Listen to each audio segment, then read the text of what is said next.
Ibnu Katsir mengatakan panggilan ya Musa adalah itu kemuliaan langsung yang diberikan oleh Allah. Ya kan? Kalau kami ko hadir ko kalau balimo ko ibu-ibu, bapak-bapak ko hadir tuh. Pokoknya nak tu di acara gubernur. Itu di antara kami balimo ko kali sabut namanya di Pak Gubernur tu Pak Haji tanya. Ya kan? Nah, kalau di antara semuanya itu disabut satu orang namanya, berarti ada satu kedekatan di situ. Ya kan? Kalau tidak ada kek, maknanya buinya. Ya kan? Nah, karena tidak kenal kan? Berarti di sini Allah langsung begitu dekatnya dengan Nabi Musa. Ya kan? Ada kemuliaan yang diberikan oleh Allah kepada Nabi Musa.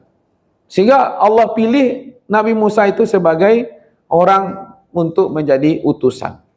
Musa dipanggil tanpa perantara malaikat. Ini memulainya risalah Nabi Musa itu dengan panggilan yang lembut.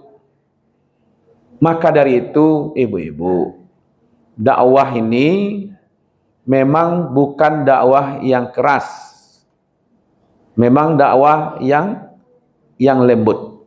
Makanya panggilannya ya Musa. Wahai ya Musa. Dipanggil ya itu ya nida namanya. Tadi Nabi Ibrahim memanggil anaknya dengan apa? Ya bunayya. Inni ara fil manam anni azbahuka. Itu kan? Wahai anakku, aku melihat engkau. Ya itu dia. Kasih sayang. Sekarang Allah yang bilang itu ya Musa. Berarti panggilan ini panggilan kelembutan. Maka dalam dakwah tidak ada panggilan dengan kekerasan. Islam itu agama rahmatan lil alamin. Jadi Ibnu Katsir mengatakan ada kemuliaan langsung, ada kedekatan Allah dengan Nabi Musa, sehingga kedekatan itu tanpa perantara malaikat. Dan ini menunjukkan dakwah itu adalah kelembutan. Makanya Nabi Musa datang nanti kepada Firaun bukan dengan bahasa-bahasa yang keras, ya kan? Tapi bahasa lembut. Nanti kita coba lihat dibuka. Seperti apa Nabi Musa menghadapi Firaun, ya kan? Nah di sini adalah mulainya ibu-ibu, panggilan itu lembut, ya kan? At-Tabari, suara itu benar-benar didengar oleh Nabi Musa. Panggilan tersebut untuk menarik perhatian Nabi Musa atau menenangkan Nabi Musa, bukan hei ini ibu masuk dalam para orang, oi mengatu, kira-kira apa terjadi? Terkajui tak? Tapi kalau disabik, wahai ibu, kira-kira apa? Oh takut lah ya. Iya dalam barak ya. Camil apalagi kalau malam-malam tak? Kok nyo hari ada tu nyo bayar di batu bagi kira. Ya kan? Nyo hari itu bayarnya di batu kan panjang lah dia kan. Ini menenangkan. Jadi artinya Nabi Musa ini kan berada di suatu tempat gelap, hutan di situ, ada pohon-pohon di situ. Kalau panggilannya, ini kan seolah-olah yang manggil Nabi Musa itu langsung Musanya kan karena kenal itu. Berarti Nabi Musa itu tidak terkejut dengan panggilan itu. Berarti orang yang memanggil ini orang yang kenal gitu ha. Gitu caranya Allah menunjukkan. Kalau tidak kenal kira-kira apa bu? Malam-malamnya masuk ke dalam para pisang. Lelak langsung sekali. Oh, maliang gitu. Tidak kan? Itu menunjukkan kata Al-Imam At-Tabari. Kenapa Allah menggunakan ya Musa? Supaya Musanya jangan terkejut. Jangan-jangan orang tidak ada di situ dok. Anak istri jauh di situ. Awak seorang jangan pingsan begitu. Ya nak. Biasanya muncul rasa takut kan? Jadi betul-betul disiapkan jiwa Nabi Musa itu, ya kan? Maka itu wahyu datang sesuai dengan kesiapan manusia. Nah terjawab juga tuh kenapa Iqra dulu, kenapa tidak Al-Fatihah dulu, ya kan? Karena disesuaikan dengan kesiapan dan keadaan manusia.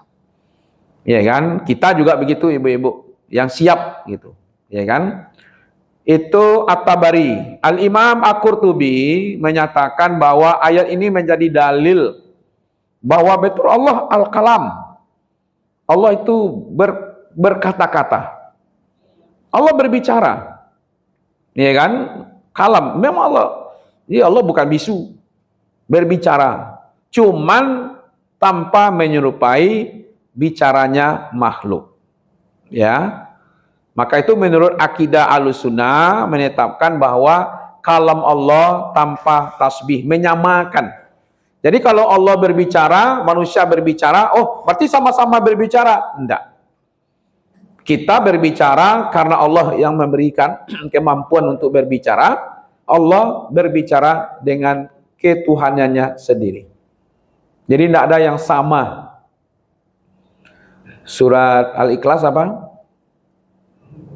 Qul huwallahu ahad, Allahus samad, lam yalid wa lam yulad wa lam yakul lahu kufu. Nah, itu dia, kufuwan ahad. Setara, sama, enggak ada. Makanya sekufu. Pernah dengar kata sekufu? Apa itu maksudnya? Sederajat. Kalau kayo sama kayo gitu. Kalau berpendidikan sama berpendidikan. Kalau cantik, aja sama-sama cantik. Ya, kalau sama-sama cantik itu lesbian nanti itu. Kalau gagah sama-sama gagah. Enggak, kalau gagah cantik. Kalau cantik gagah. Kalau gagah sama gagah, gayanya namanya. Pasangannya gitu. Dan itu dalam agama memang dianjurkan. Jadi makanya apa istilahnya itu ya? Bibit, bebet, bobot. Kalau bahasa hadisnya apa? Li jamaliha, li nasabiha. Itu kan? Kan ada itu. Lihat, nikahi perempuan itu karena kecantikannya. Karena keturunannya. Kemudian apa lagi? Karena hartanya. Kemudian apa lagi? Kemudian agamanya terakhir. Makanya orang selalu tanya di mana karajo. Agama udah tanya mana. Kenapa harus sekufu? Ya kan? Setara itu. Kalau yang laki-lakinya tuh profesor, lalu yang perempuannya tidak tamat SD, sulit menyamakan. Gitu. Jangan bilang, oh, kalau itu tidak adil, Ustaz. Tidak. Dalam pola berpikirnya pasti berbeda. Tapi kalau dia umpamanya sama-sama tidak jauh gitu ya. Umpamanya suaminya S1, istrinya SMA, kan tidak jauh tuh. Bisa nanti. Karena banyak yang mengeluh. Ya kan? Tidak tercapai tidak terikuti gelombangnya gitu oleh pasangan hidup. Satu kaya raya, satu diambil dari yang miskin. Pola kehidupan orang kaya udah biasa begini. Yang miskin biasanya begini juga, tapi cara begininya beda. Akhirnya enggak tercapai keharmonisan. Jadi hal yang biasa saja sebenarnya situ. Ya kan? Tanpa menyamakan. Jadi Allah berbicara, manusia juga berbicara. Oke, itu Al-Imam Al-Qurtubi. Quraisy Shihab dalam kitab tafsir Al-Misbah, panggilan nama bentuk kedekatan, kata beliau. Jadi Musa dipanggil secara person, orangnya itu menunjukkan memang dekat. Itu konsep dakwah itu ibu-ibu. Konsep dakwah itu bukan konsep apa ya, dilemparkan saja ilmu udah selesai. Maka konsep dakwah itu harus ada pendekatan. Iya kan? Nah, itu kita coba bagaimana menjadikan satu keluarga, pendekatan. Tidak bisa dengan datang kemudian kajian pulang, tidak bisa. Harus ada kedekatan. Iya kan? Ada kedekatan. Makanya Nabi Musa itu ditanamkan dulu oleh Allah bahwa Allah itu dekat dengan Nabi Musa, baru nanti wahyu diberikan. Dengan kalimat ya Musa itu adalah kalimat dekat. Sehingga nanti Nabi Musa itu mengenal Allah Sampailah Nabi Musa nanti minta kan melihat wujud Allah. Lalu nanti kalau seandainya bisa, coba lihat bukit Tur Sina itu kan hancur. Ya kan, berarti tidak bisa. Tapi ditanamkan kedekatan. Jadi Allah sendiri menanamkan kedekatan kepada kita, bahwa Allah itu dekat dengan kita. Allah itu sayang dengan kita. Kan itu sebenarnya. Cobalah kalau Bapak Ibu, kalau seandainya karena perangai manusia lah, hancur dunia aku sedonya, Bang. Kalau Allah mendatangkan musibah ya karena perangai manusia, Anda ada yang tersisa lagi nih, Bu. Karena banyak yang madar, banyak yang iya kan? Nah, hubungan spiritualnya ada hubungan kedekatan. Jadi hubungan mengenal gitu. Jadi aku beban berat akan diberikan kepada Nabi Musa, wahyu. Wahyu itu berat. Al-Qur'an ini berat. Iya kan? Kalau tidak kuat mental, ya kan tidak bisa. Dakwah ini berat, coba Fir'aun akan dihadapi, Bu. Kalau tidak disiapkan, Ibu kadang-kadang kita ini satu orang tetangga saja tidak elok dawak tu hilang penganawat dia. Ya tak? Kelewat di situ bedo, nak kelewat jalan jauh gitu tak. Kau berserobot nyoba ala beko. Ya kan? Yang mancibi awak. Nah, ini pesan dakwahnya kata Quraisy Shihab adalah dakwah dan pendidikan dimulai dengan kedekatan hati. Maka itu bagaimana kita membuat dakwah di sini seperti dekat hati kita. Ya kan? Makanya saling memperhatikan, saling mengenal, saling mengetahui, saling menolong, saling membantu. Itulah bentuk dakwah kita. Ya kan? Bukan tekanan. Cobalah semakin manusiaku ibu-ibu semakin diancam semakin apa coba. Ya kan? Nah itu. Dan ini bukan hanya sekali Bapak Ibu. Bukan hanya di ayat ini saja. Ada umpamanya, coba buka surat Al-Qasas ayat 30. Oke. Falamma ataha nudiya min syati. Maka ketika dia, maksudnya Nabi Musa mendatangi api itu, maka dipanggillah dari tepi lembah sebelah kanan Aiman. Nah, di lembah itu Bu, ada pohon di situ. Ya kan? Jadi kita lihatlah ada lereng bukit ya kan, lembah apa namanya tadi, lembah tua di Bukit Tur Sina antara Palestina dengan Mesir. Kan perjalanan ini, ya kan perjalanannya. Jadi sekarang itu di Bukit Tur Sina itu di lereng bukit itu ada pohon-pohon di situ, ada lembah di situ, di sebelah kanannya. Ya kan? Lalu datanglah kalimat di situ, ya Musa. Lalu di sini Allah memperkenalkan langsung dirinya. Kalau di situ di surat Toha, ya Musa. Di sini enggak. Ya Musa, inni anallahu rabbul alamin. Saking dekatnya Allah dengan Nabi Musa itu orang yang dekat dengan Allah, sehingga namanya disebut. Lalu diperkenalkan, saya adalah Allah, Tuhannya sekalian alam. Kalimat inilah yang dibawa oleh Nabi Musa nanti menghadapi Fir'aun. Fir'aun kan mengaku menjadi Tuhan. Sekarang datang nanti Nabi Musa kepada Fir'aun mengatakan, kalau begitu siapa Tuhanmu wahai Musa?